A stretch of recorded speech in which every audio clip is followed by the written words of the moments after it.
welcome everybody to the Digital Embellishment Designer Meetup. I am Kevin. Oh, we got Paul. Paul, how you doing?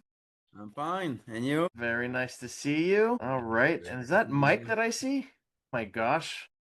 We have royalty among us. That's Mike's much older brother. Mike's old brother looks better than Mike's avatar from the Amplify presentation. If that's I gotta work on that, buddy. I gotta work on that for you. All right. So welcome everybody. So it's going to be a fun little session. We've been working with Matt to put together some tips and tricks on designing digital embellishments specifically for labels. Labels is a thing that we're seeing more and more of. Hold on, let me let Sabine in. And I think it's definitely a market that's really starting to pop. Sabine, how are you? Good morning. Good morning. Matt, more importantly, how are you? You guys covered that already, probably. No, we haven't actually. I'm glad that you bring it up. How is your back? I'm going 3 days a week trying to get it fixed. And I see a primary this afternoon to deal with the muscular issues. If you saw the x-rays, you'd understand why. Is it because you work out so much? No, it's just years of lack of attention. It happens. Yeah. Mike is here. Long time no see, Mike. I know. I feel like I've been hanging out with you guys all last week in Chicago. And you're missing us already. I am. I'm so happy you guys are here. Matt, you missed it. It was like a total embellishment design love fest at Amplify this year. I know. I heard all about it, at least bits and pieces about it. And just, it's like going through a period of grief. Right. Because it's like, oh, I know. what this could have been, what I could have experienced, what I could have had, who I could have seen again. Yeah, man. What connections could have been made. We missed you. Oh, thank you, Sabine. I missed you too. I was really looking forward to seeing everybody, but there at that point I was on muscle relaxers. I couldn't function, and there was no way I could drag a suitcase through an airport. You missed out on convention center hot dogs. No amount of embellishment that you can buy. You missed the embellishment part because they had the most amazing avocado toast outside of the conference hall. Really? And they had ample embellishments on them. They were amazing. Really? I wish I would have. Well, I found out the second to last day. I'm like, wait, I can't eat any of these hot dogs. This is just beyond my German stomach. Anyway. We got Stephanie. Stephanie, welcome. We got Paul from Paris. Got Eric Vessels joining us for Designer Meetup. Oh my goodness. How did that happen? What? Welcome, bud. So guys, listen, I think first off, maybe we do a little debrief of what you guys saw. Maybe we leave the room to Sabine and to maybe Mike and Eric on what did we see from a design perspective. We had a couple of presentations. There was Vicky's presentation. There was yours and Christine's presentation. There was the panel. A lot of discussion around digital embellishment design. I'm kind of curious, did anything kind of pop out at you guys that you took back with you that maybe wasn't on your radar necessarily? Maybe Sabine? Not something that really was like, OMG, I didn't see this coming. Right. If that makes sense. Sabine, you've been there and done it all, so.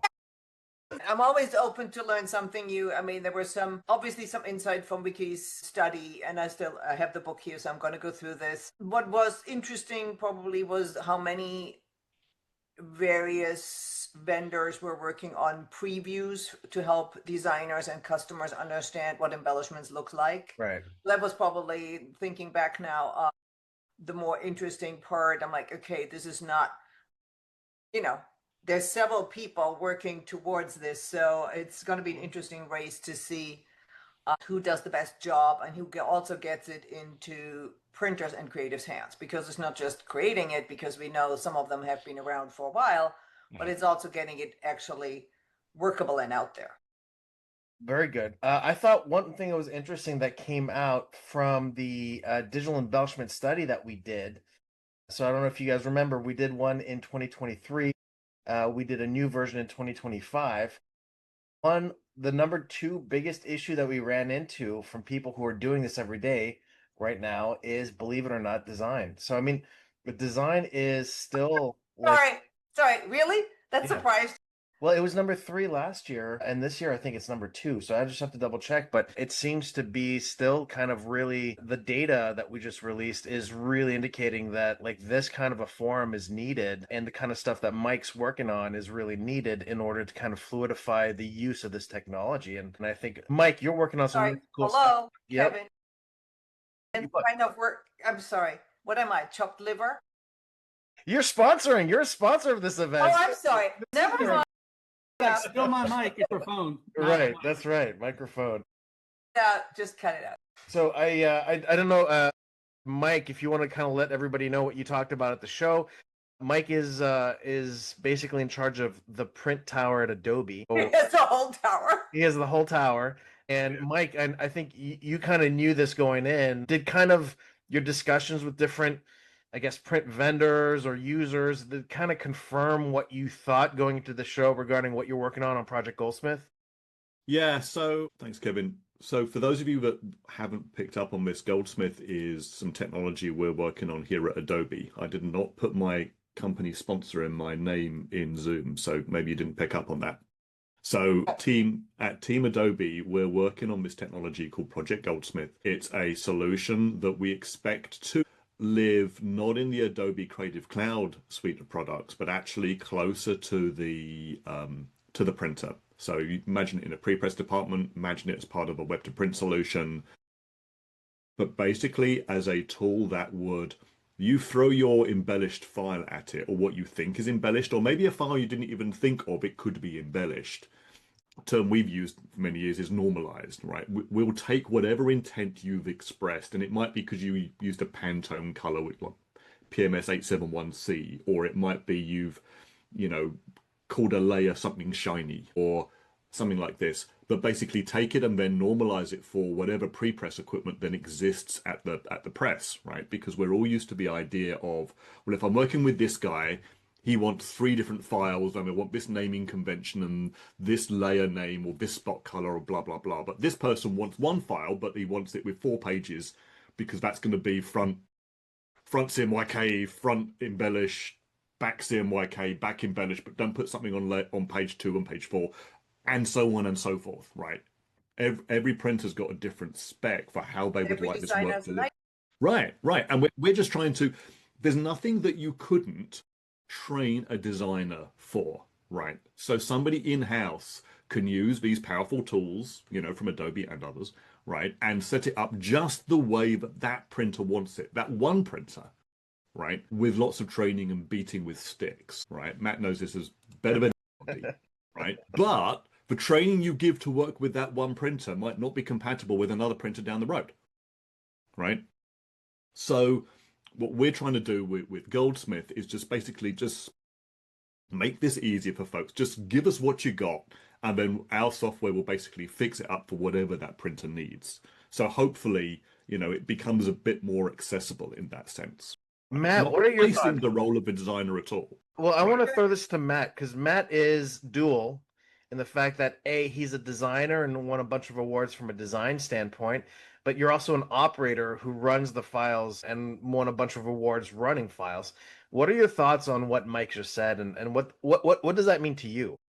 Well, it's a ray of hope for me, because not only am I a designer and not only am I an operator, I am also pre-press. So everything that has to go in that cycle is always just like, what was I doing? And did I do that? And did I get that done? And where did I leave off yesterday? It's just this constant thing in my head. It's like, it's almost like too much. It's too much to handle on a particular job. So when you...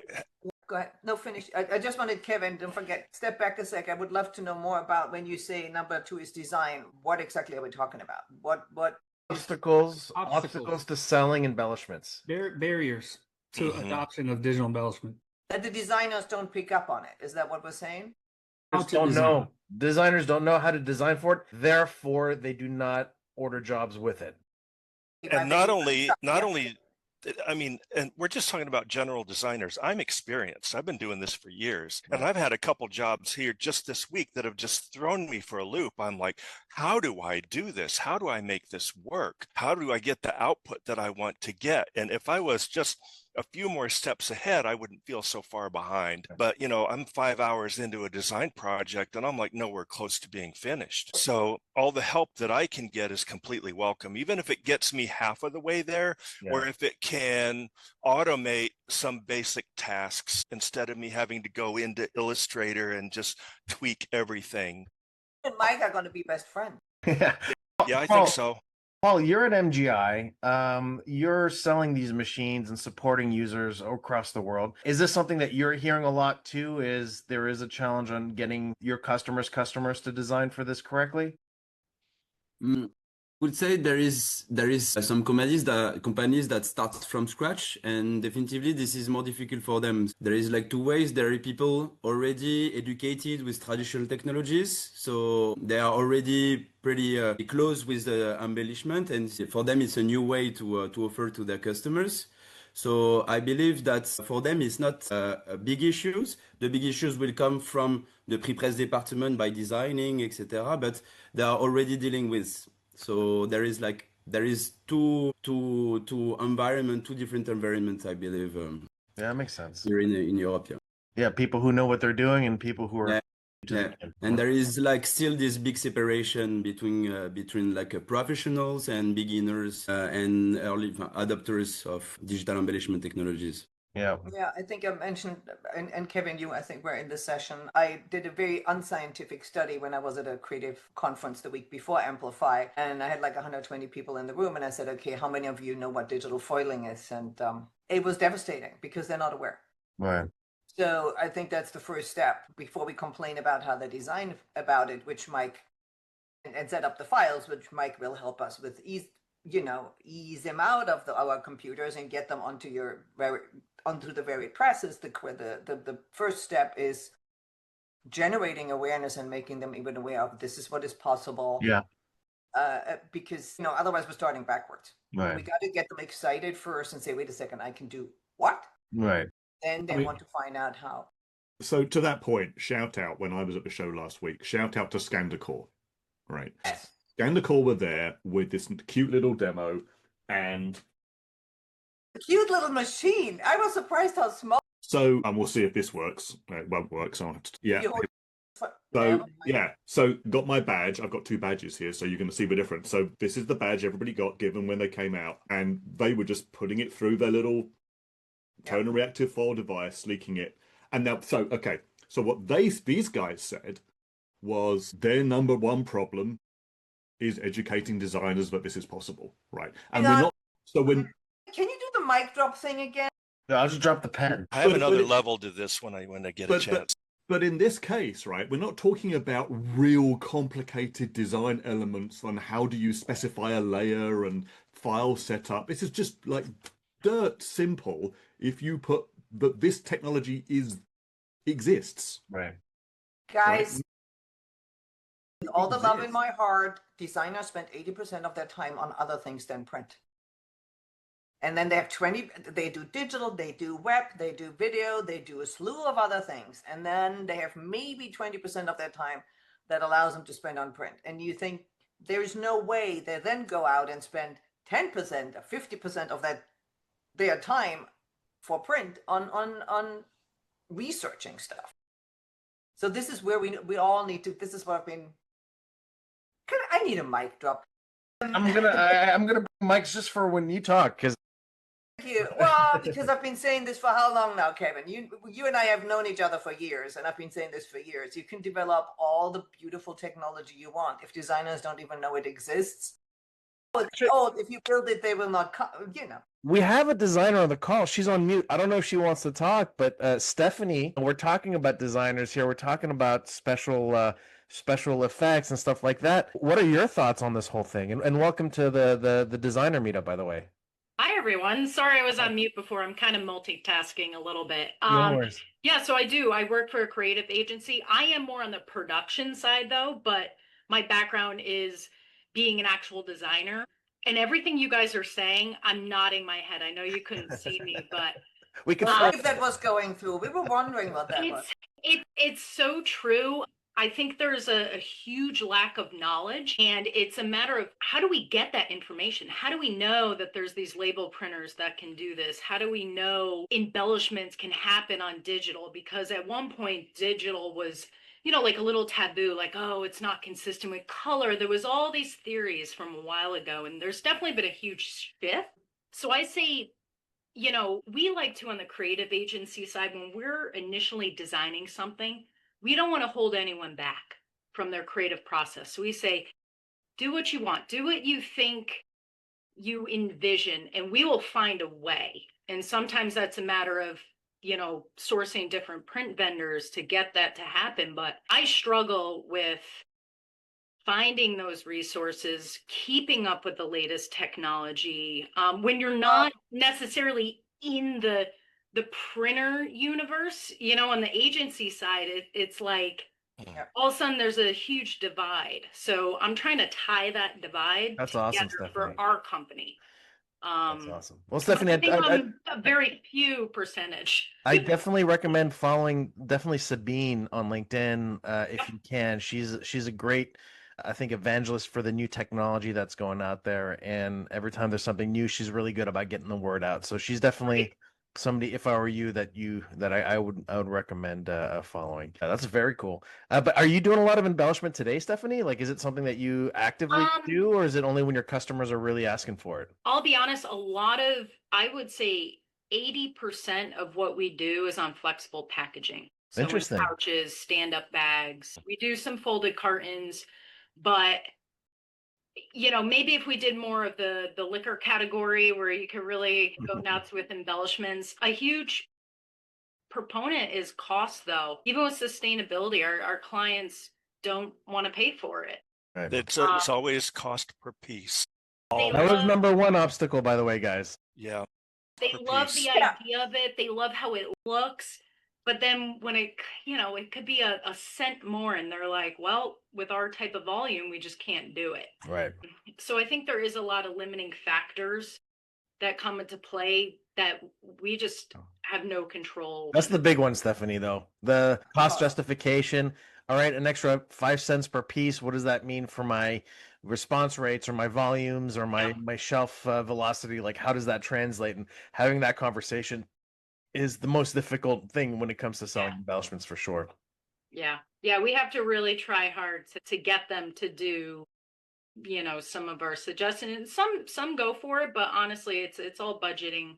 Yeah. Year, it's and like I said, it's out of our hands. Right. This is the creatives versus the accountants. Yeah, I do have to say, when printers send samples of their work and showcase those things, it kind of gives you this like, oh, look at this. It's that tactile difference versus just going on their website and seeing what their capabilities are. But physically getting those samples, I think, are fantastic. Yeah, it's show and tell for sure. Oh yeah, especially when it comes.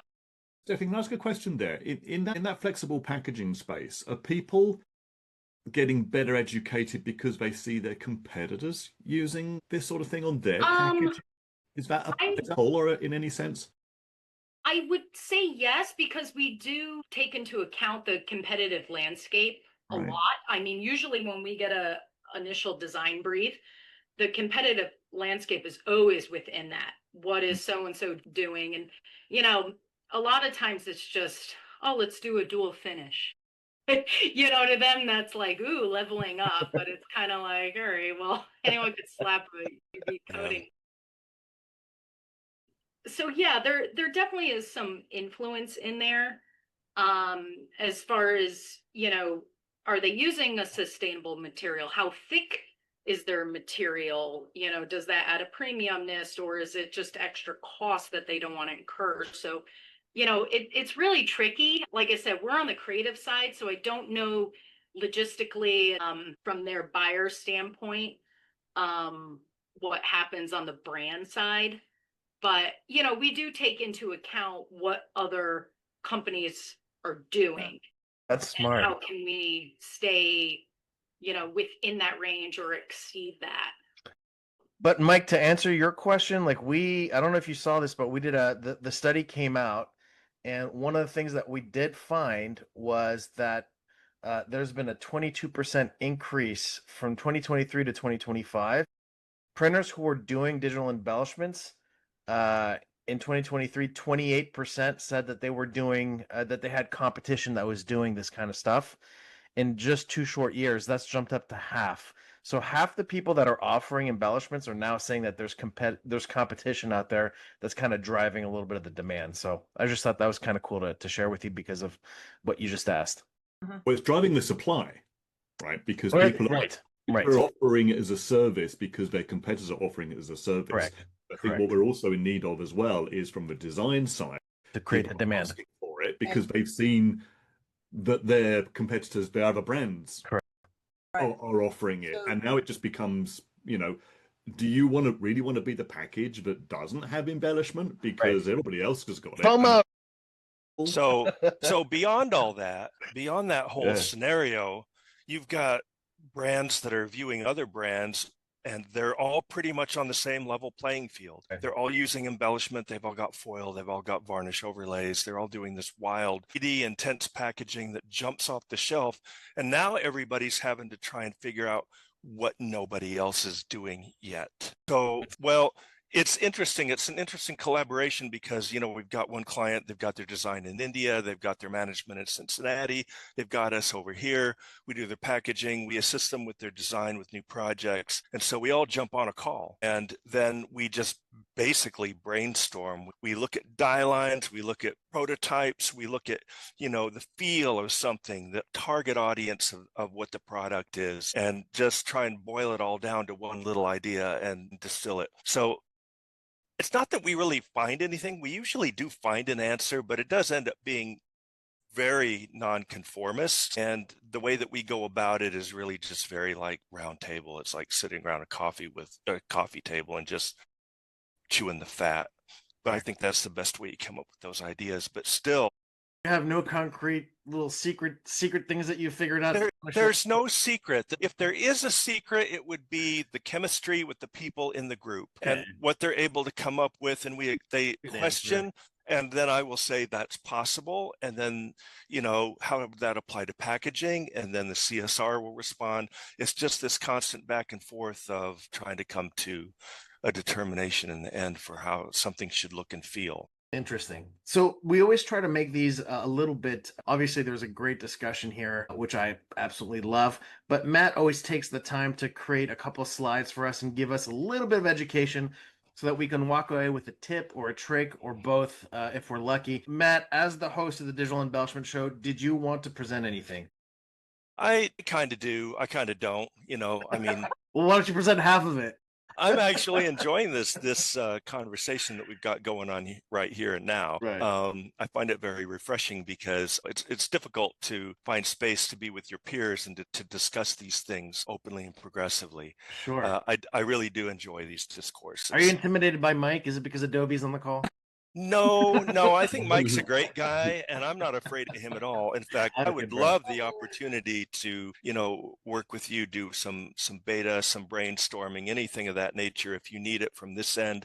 And I want to backtrack a little bit too on a conversation we had a little bit ago about, customer expectations or customer education, what's possible, what's not possible. We've got some clients that think they've figured it all out. And that's the most dangerous thing ever. So here you've got someone that, we're going to do 40% varnish here and 60 here and 80% and 100% here. And then we're going to do this and we're going to do that. And we're going to put a little texture along this. And then it's going to look great. And so I will build the file. I spend 5 hours building this file for them to specification, run it through the machine, 2 different passes, looks like crap. I mean, there's just nothing attractive about it. It's just a slathering of varnish. All the layers are kind of humping together. Everything is kind of looks like it melted. There's just really no tactile. The tactile level is low, even though there's a ton of varnish on it. And I did the test and I laid it out, and the customer rep comes over, the salesman. I'm like, this looks like crap. He's like, yeah. And then Amy comes up, she's a CSR, and she looks at it, and she kind of raises her lip like it. And I said, it just looks terrible. And she's like, yeah, it does. And then Brandon walks up and he's like, yeah, that looks really bad. The customer looks at it and goes, oh, that looks amazing. Well, that's what we're afraid of.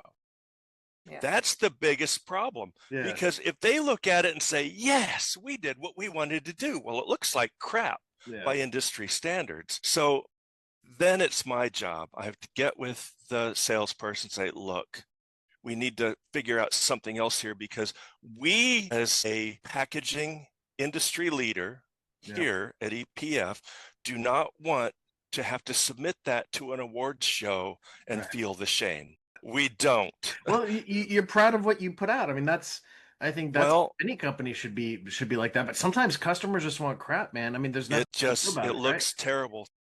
I spent 2.5 hours, stayed late last night and rebuilt the whole file to my liking. Can we see it? Do you have it? Actually, I can't show it to you because it's like, I tried. Most of our customers, I could never show you what we do. I know. It's all weed, it's all edibles, it's all. Oh, yeah. There was a weed conference that was co-located with Amplify, so everybody had. Are you serious? Yeah. I got in. I got a badge. She was there as well. Yeah. Very cool. Did they all kind of come over and check you out? You just wanted free samples. Come on, admit it. I mean, I did bring back samples. I'm not going to lie.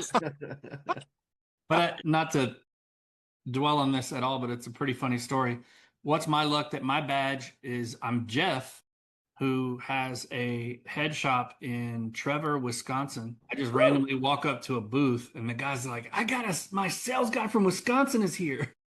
So he's like, oh, where's Trevor at? And I'm like, near Eau Claire? I have no idea. Oh, you just grabbed somebody's badge? You're impersonating someone? Is that what you're saying? Well, someone gave me a badge. It wasn't me. It was from Trevor, Wisconsin. My luck, there's a guy from Wisconsin in the booth who wants to talk to me about, oh, I could probably be there this weekend with your humidor. I'm like, bro, thanks, but that's just my luck. How funny.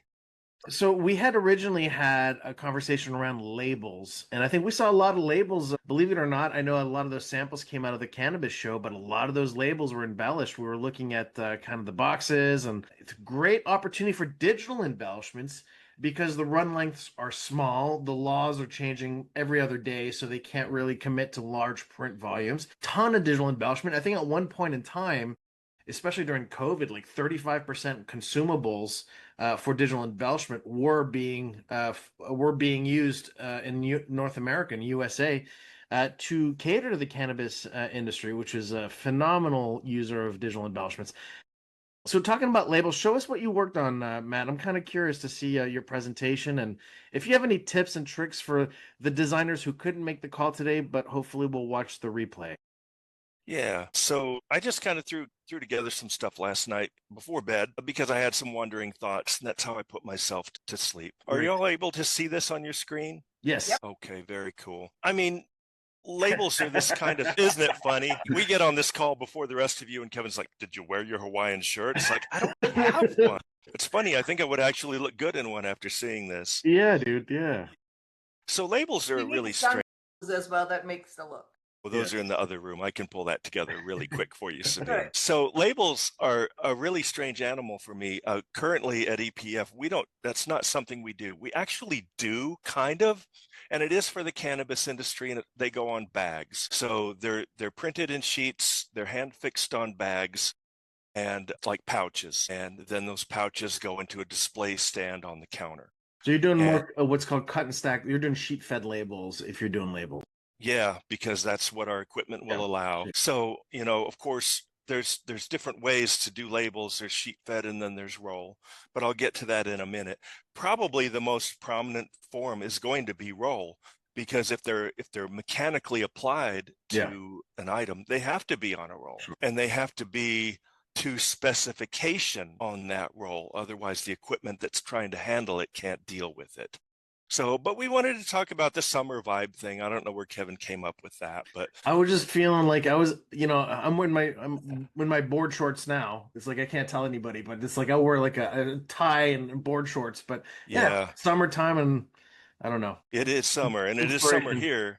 because I go home after setting my thermostat at 82 before I leave the house, and that AC unit is running when I pull into the garage. So I'm like, yikes, what's my next electric bill going to be? But it's definitely summer. But, you know, having moved here from Fort Lauderdale, Florida, when I think of summer colors, this is what I think of. I think of exactly what you see here, this wild palette of blues and greens and reds and oranges and kind of purples and everything in between. To me, that's summer.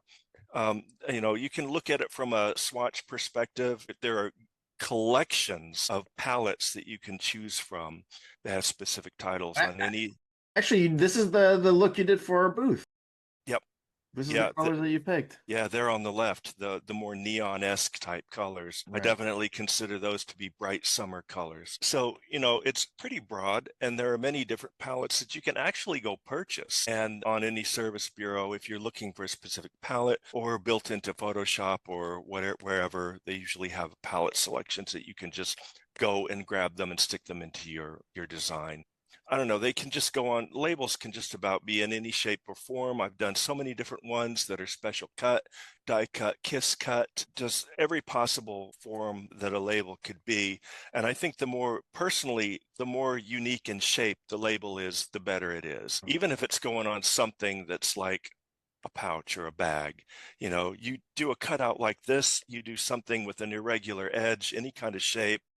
Probably want to stay away from jagged edges, however, because those are difficult to lay down. Those are difficult to apply. Something like this would be very easy to apply. Summer colors, definitely in this palette. And I absolutely love this type of, I mean, it's really pastel for my taste, but you know, this speaks to me. It's summer, it's fresh, it's clean, it's bright, it's open. So it's just all these, it evokes all these feelings that you can get when you choose the right color palette for your brand. Yeah, and you can shift it slightly, you know, from more of a peach to a gold. It gives you a little bit of a variation. It all fits together, so it could work across multiple campaigns. And if the printer can't hit your brand color exactly, it'll still look good.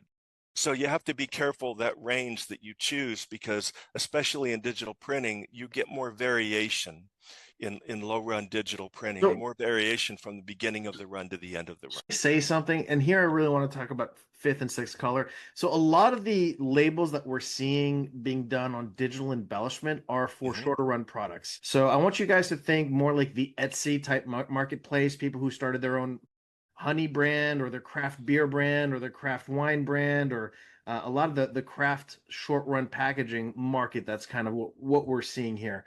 And unfortunately, and I know Sabine always cringes when I say this, a lot of these people, and probably Mike should be cringing when I say this, a lot of people are just designing this like in Canva, in RGB on a screen, and they're sending it out to their printer to print the labels, and then they're converting that RGB file into a CMYK file.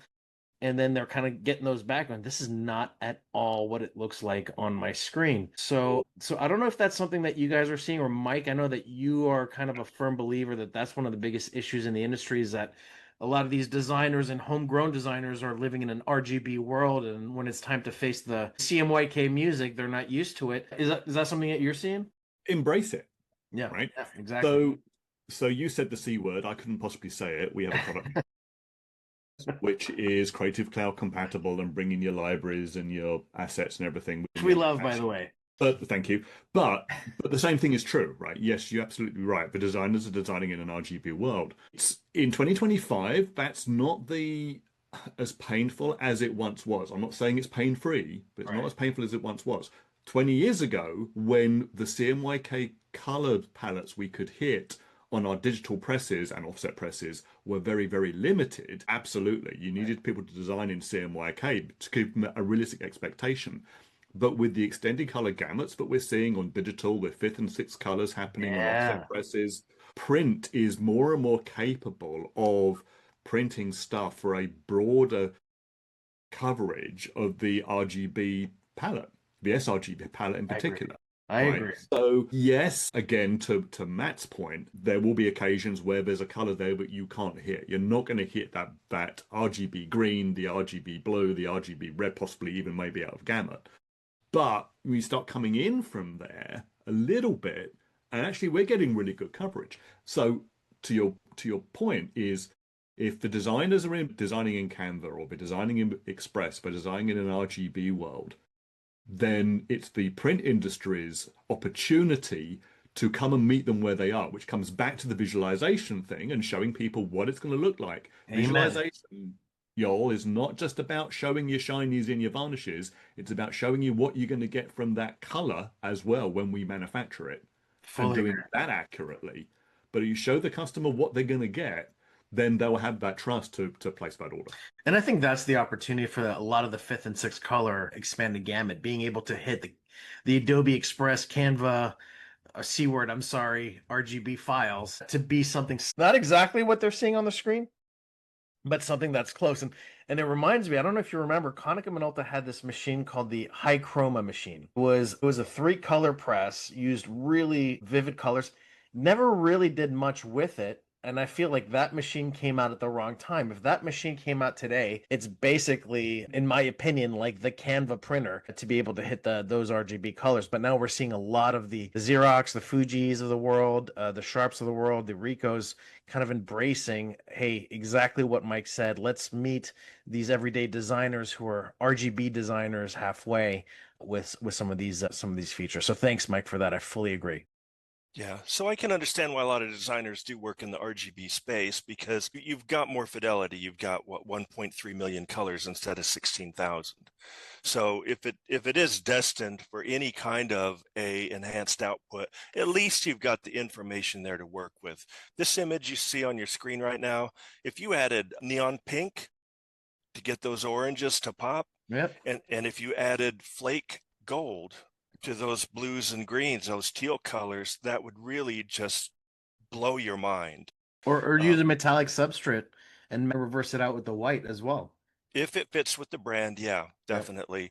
And we see a lot of use of foil board and foil-based label material where you just print white or nothing on top of it, and then your CMYK over the top of that. And then you get, it's very common in the pharmaceutical industry, especially to make it look official or like, what's the word, security.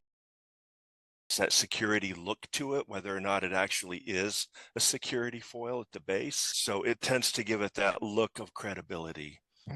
Of course, product labeling has to have certain things on it. So if it's for commercial consumption, you have to have your UPC code, your barcode, any QR codes that are relevant. Federal law requires, depending on which country, certain things that have to be on that label. But in general, it's pretty much across the board that any label that you're designing has to meet certain criteria. And especially within, the cannabis, the edibles, the whole thing, there are all these little other considerations that have to be met in order to make that a marketable product. Sometimes your biggest challenge is working around a bag or pouch or bottle or vial or vape pen or whatever that has to be presented as child resistant. And so sometimes your labeling has to come into play with that as well. What defines being child resistant or child proof? They can't use that word. There's no such thing as child proof. You can't legally say it's a big whole thing that it has to be resistant.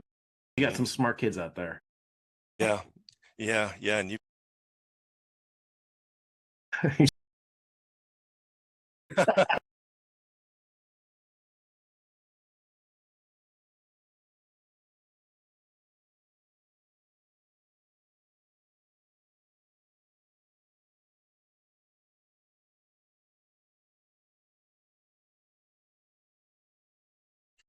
so you got these big sheets, you lay them out, and these blades go over and kiss cut, and then they cut the outer part.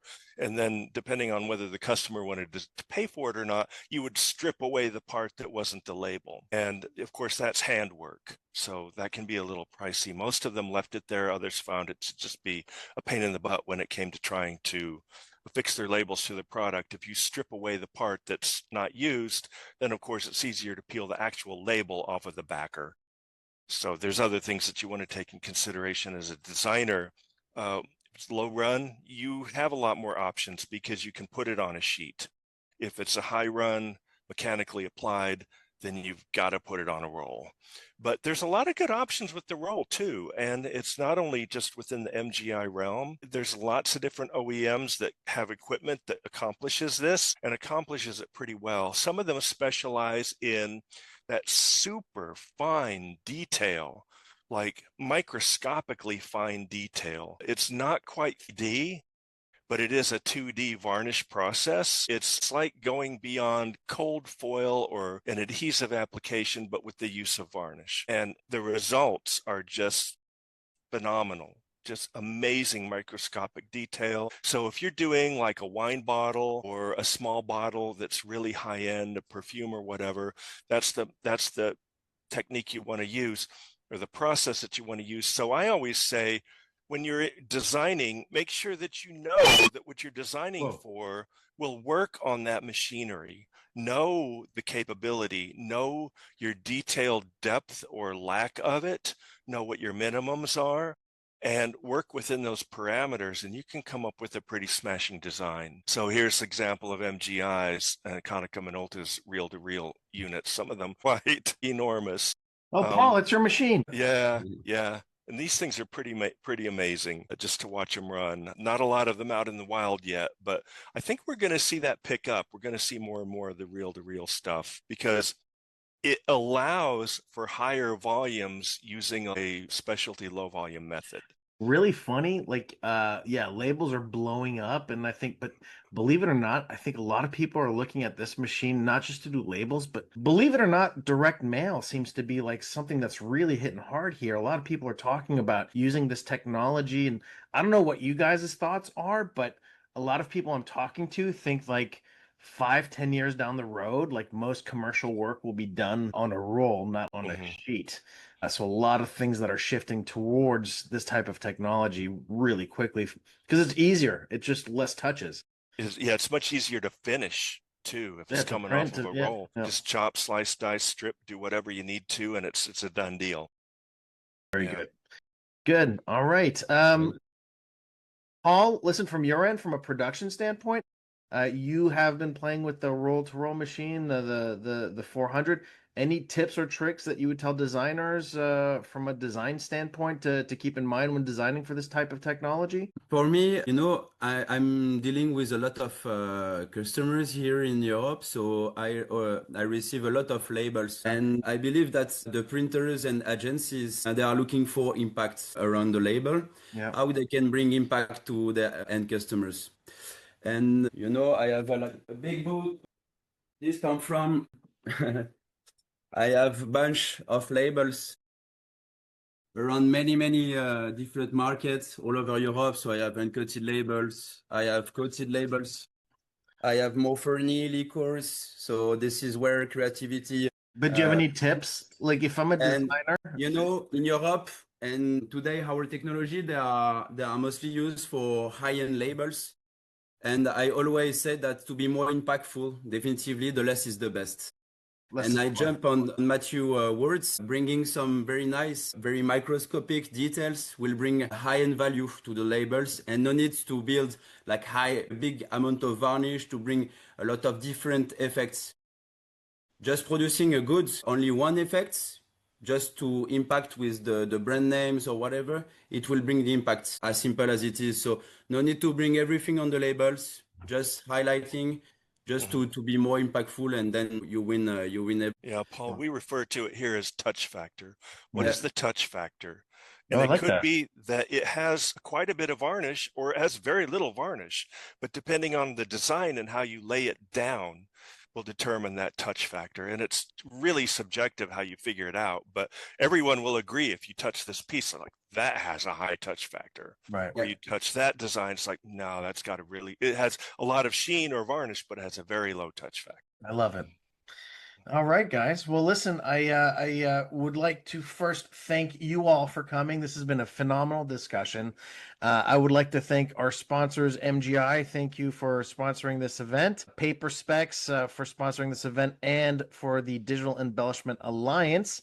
If you guys don't know what the Digital Embellishment Alliance is doing, they are in the process of creating a lot of awareness and studies and tools and events to be able to bring digital embellishment to everybody. With that being said, it's been an absolute pleasure to host you all this week. Thank you for our hostess with the mostest, Mr. Matt Redbear. Fantastic job. And a big thanks to Mike Scrutton from Adobe for dropping in and giving us a lot of good insight on what's going on out there. So see you guys next month. Keep an eye on. We'll be posting the next session up on our website, and we'll be doing a lot of stuff on LinkedIn. In the meantime, you guys keep printing cool stuff, keep doing cool stuff. Stephanie, if you have any questions, please feel free to reach out to anybody on this call. We're all here to help the design community in whichever way that we can. Great. Thank you. All right, everybody. Ready?